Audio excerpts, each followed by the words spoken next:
अस्सलाम वालेकुम, आदाब। मैं हूं मोहिउद्दीन आज़ाद और आज हमारे साथ एक ख़ास मेहमान हैं जो सियासत में काफ़ी ज़्यादा वो नज़र बनाए हुए हैं।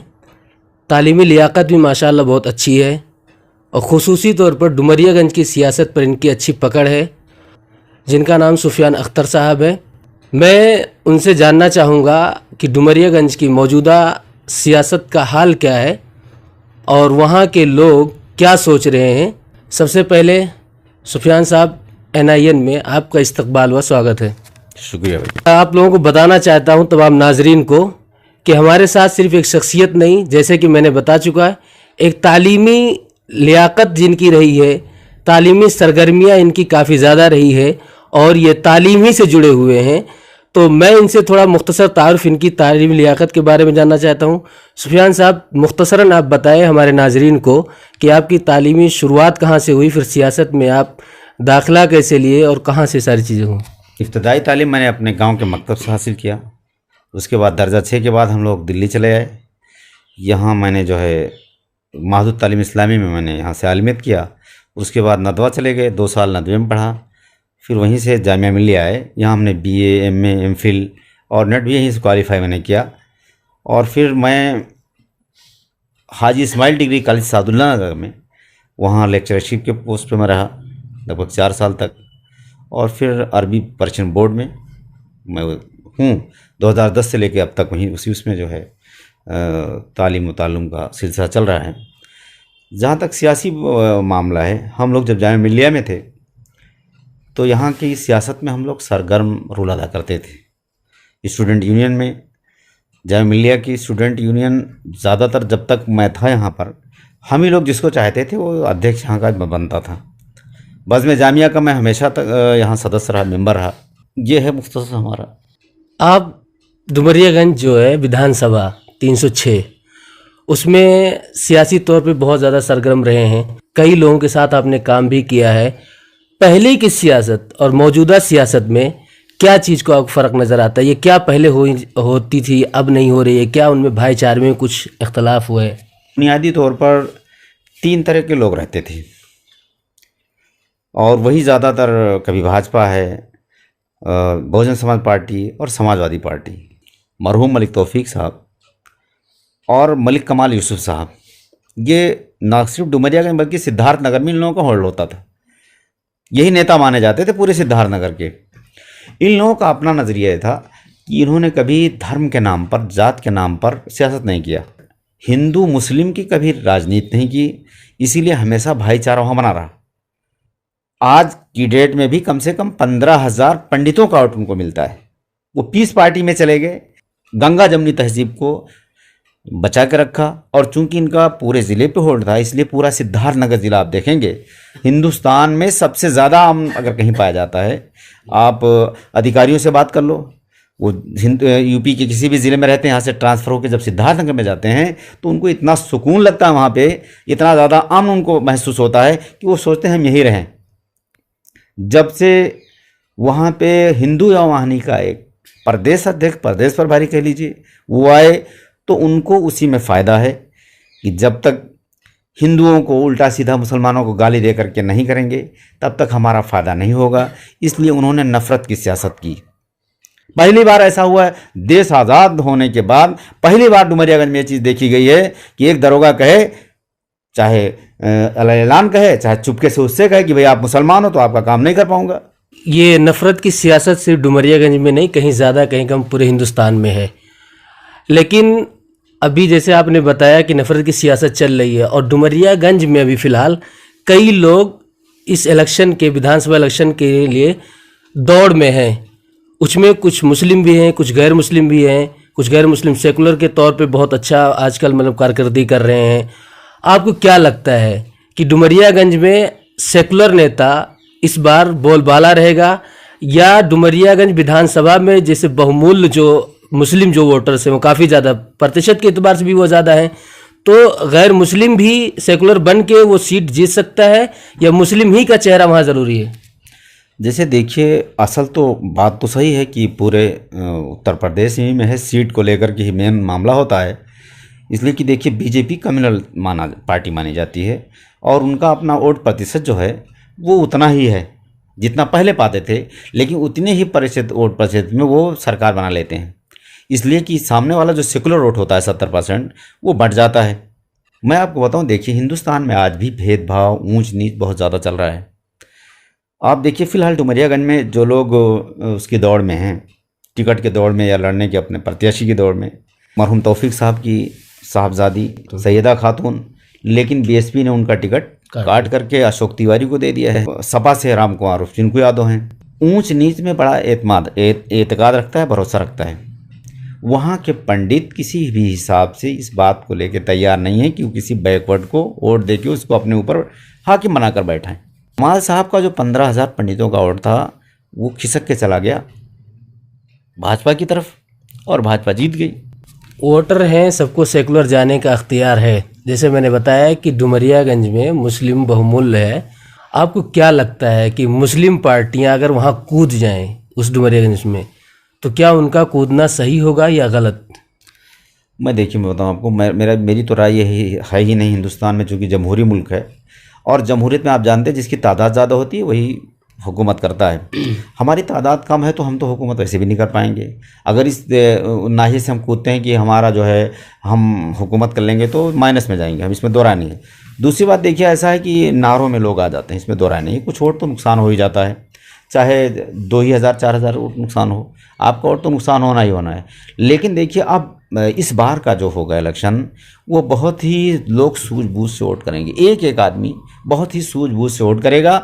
और अब क्या ऐसा नहीं होगा कि जो लोग कूद करके आके वोट काटने का काम करते हैं वो लोग वोट नहीं काट पाएंगे, ये आप मान के चलिए। दूसरी बात मैं आपको बताऊं, सियासी पार्टियों को भी ये सोचना चाहिए कि डुमरियागंज मुस्लिम बाहुल क्षेत्र है तो मुस्लिम बाहुल क्षेत्र में मुसलमानों ही को टिकट देने की कोशिश करना चाहिए, चाहे वो बहन कुंवारी मायावती हूँ या आपके माननीय अखिलेश यादव जी हूँ या जो भी पार्टी हो, कांग्रेस हो। तो जितनी पार्टियाँ हैं सबको ये सोचना चाहिए कि जब मुसलमान डुमरियागंज से नहीं लड़ेगा तो कहाँ से लड़ेगा।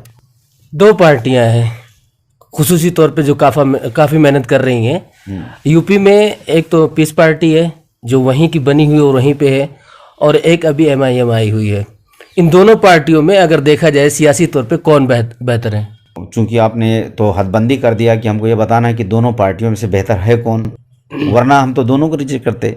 फिलहाल उत्तर प्रदेश के हिसाब से डॉक्टर यूसुफ साहब बहुत भले इंसान हैं, बहुत नेक इंसान है, इसमें नो डाउट, कोई इनकार नहीं कर सकता है। इनको किसी दूसरी फील्ड में काम करना चाहिए।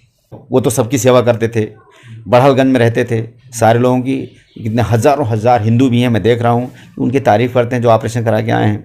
असदुद्दीन ओवैसी, इनके आबाजाद भी पॉलिटिक्स में थे, ये खुद पॉलिटिक्स में हैं, अच्छा काम भी करते हैं, इसमें दो राय नहीं है। अच्छी निगाह रखते हैं, पढ़े लिखे हैं, टू द पॉइंट बात करते हैं, इनकी बात का कोई कार्ड नहीं होता है। समाजवादी के दो मुस्लिम बड़े चेहरे, आज़म खां से आपकी मुलाकात हो चुकी है और ये भी सुनने में आया है कि आपके गांव भी, आबाई वतन में भी जा चुके हैं।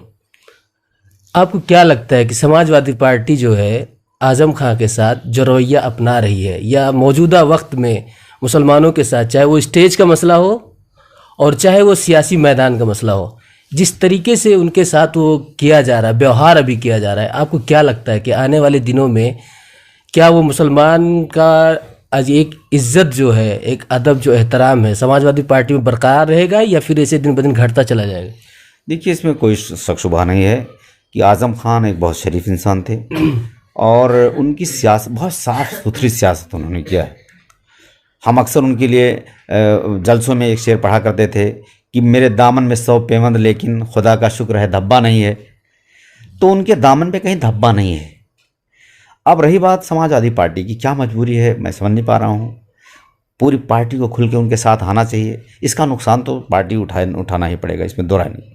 समाजवादी पार्टी को अगर वो खुल करके आज़म खान का वो सपोर्ट नहीं करेंगे और जनता में मैसेज गया कि आज़म खान को नेग्लेक्ट कर रहे हैं तो बिला शुबह उनको नुकसान उठाना पड़ेगा। समाजवादी पार्टी के लोग कहते हैं कि नहीं, वो समाजवादी पार्टी अखिलेश यादव या उनके अध्यक्ष उनके साथ बराबर साथ में रहें और उनके टच में है। जैसे कि उनकी बीबी जब जेल से आई तो मिलने भी गए, कई नेता गए, असदुद्दीन ओवैसी भी ख्वाहिश में थे मिलने के लिए, कांग्रेस की भी गए और ये सारी चीज़ें हैं। लेकिन उन्हीं के उनके ना होने, उनके मुतबादिल के तौर पर अल्टरनेटिव जो है अबू आसिम आज़मी साहब भी यूपी में काफ़ी ज़्यादा दौरा किए हैं, और आप भी हमारे क्षेत्र डुमरियागंज में गए तो आप मुलाकात करने के लिए गए तो मुलाकात भी हुई। दोनों नेताओं में अगर देखा जाए तो मतलब सियासत में किसका मतलब बोलबाला है, बात करने का, लोगों से बात करने का, जुड़ने का, मिलने का, किसका है मतलब दोनों कर दिया जाए? देखिए, आज़म खान में और अबू आसिम आज़मी में ज़मीन आसमान का फ़र्क है। अबू आसिम आज़मी बॉम्बे के लिए, महाराष्ट्र के लिए तो ठीक है, उत्तर प्रदेश में उनका कोई ख़ास। देखिए, आज़म खान का मामला कुछ दूसरा ही है। आज़म खान ज़मीनी नेता हैं, संघर्ष करने वाले नेता हैं। आपको पता है कि नहीं पता है, आज़म खान इससे पहले इमरजेंसी के दौरान 2 साल बनारस की जेल में रह चुके हैं। मैं जहाँ तक समझता हूँ कि अबू आसिम आज़मी उनका मुतबादिल नहीं है। एक भी विधानसभा सीट में कहीं भी ऐसा नहीं काम कर सकते हैं जो सीट जीता ले जाएं। वो आज़म खान के बारे में सब जानते हैं कि कम से कम 50 सीट है जिस पर वो मुतासिर करते हैं, 50 सीट को मुतासिर करते हैं वो। तो आज़म खान को नेगलेक्ट करके पार्टी नहीं कुछ कर सकती है। आज़म खान के अंदर दोगलापन नहीं है। सियासत से जुड़े हुए हैं, आपको क्या लगता है कि सियासत में अगर ये आपको भी आगे बढ़ने का मौका मिले, या इसी समाजवादी पार्टी या और इसी सेकुलर पार्टियों से आप जुड़े रहेंगे, या आपकी ख्वाहिश है कि अगर मुझे मौका मिला तो मैं भी सियासत में किसी बड़े पोस्ट पर जाके बड़ी लड़ाई लड़ सकता हूँ? देखिए, ऐसा सियासत में लोग हैं, काम कर रहे हैं लोग। हम लोग जिस फील्ड में हैं उसमें ठीक है। देखिए, मैं बताऊँ आपको, तालीम का मेयार भी काफ़ी गिरता जा रहा है, और तालीमी मैदान में सही लोग नहीं जाएंगे तो भी एक दिक्कत है। तो जिस फील्ड में हम लोग हैं उसमें हम लोग अपने आप को संतुष्ट हैं, और आगे कोई इस तरह का इरादा नहीं है। तालीम के एतबार से आपने कहा, अब क्या होना चाहिए कि डुमरियागंज में तालीमी एतबार से, खुसूसी तौर पे मुसलमानों में जो चीज़ें हैं, क्या उसमें क्या तब्दीलियाँ आनी चाहिए कि जिससे कि मतलब मुसलमान बच्चे या उनकी बच्चियाँ आगे पोस्ट पे जाएं और खुसूसी तौर पर वो डुमरियागंज के इलाके का नाम रोशन करें? कहाँ तालीमी एतबार से कहाँ कमियाँ नज़र आ रही हैं आपको? कुछ चीज़ें ऐसी लगती हैं आपको?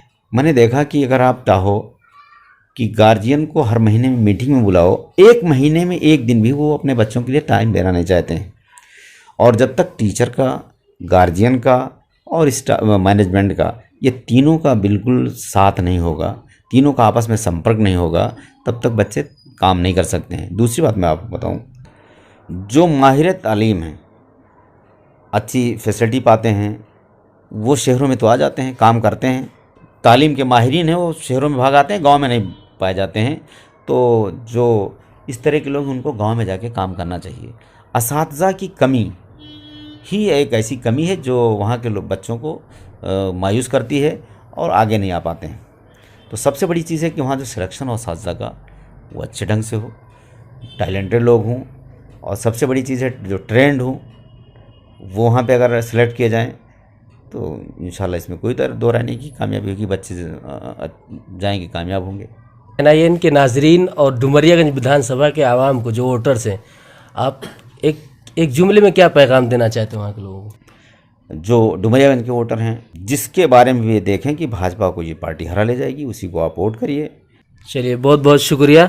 ये थे सुफियान अख्तर साहब, जो तालीमी और सियासत एतबार से हम लोग को जागरूक कर रहे थे। उनका कहना है कि डुमरियागंज के वोटर्स को, उनको अगर अपना नेता चुनना है तो उसी लोगों को चुने जिनके हमायती ज़्यादा हो और जो बीजेपी के मुखालिफ हो, ताकि उसमें अमन व शांति का माहौल ले। साथ ही साथ में उन्होंने कहा कि तालीमी एतबार से, तालीमी मैदान में अपने बच्चों को हमें आगे बढ़ाना चाहिए। जो मदारिस के इंतज़ामिया हैं या नाज़िम आला हैं, उनको भी ऐसे टीचरों का इंतखाब करना चाहिए जो काबिलियत रखते हों और उसी के साथ साथ तजर्बा भी रखते हों। ये हमारी कौम और हमारे नस्ल के बच्चों के लिए बहुत अच्छा काम होगा। जब हमारे बच्चे आगे जाएंगे तभी हमारे कौम का नाम रोशन होगा और हमारे समाज से जाहिलियत दूर होगी, और साथ ही साथ एक तहजीब आएगी जो हमारे नस्लों, आबाओं और दादाओं का नाम रोशन करेगी। इसी के साथ मैं हूँ मुहिद्दीन आज़ाद। फिर मिलेंगे किसी खास मेहमान के साथ।